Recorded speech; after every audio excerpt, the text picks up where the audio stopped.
or detention and the basis for detention.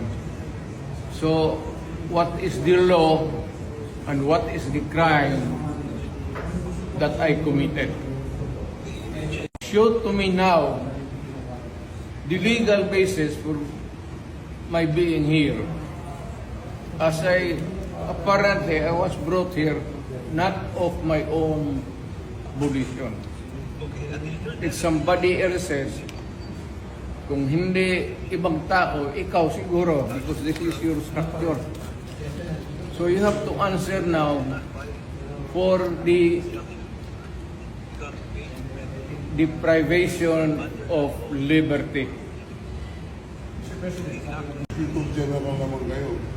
Alam naman na hindi man lang siya na-serve kung anong kaso kung sila-charge sa kanya ngayon. Hindi niya alam.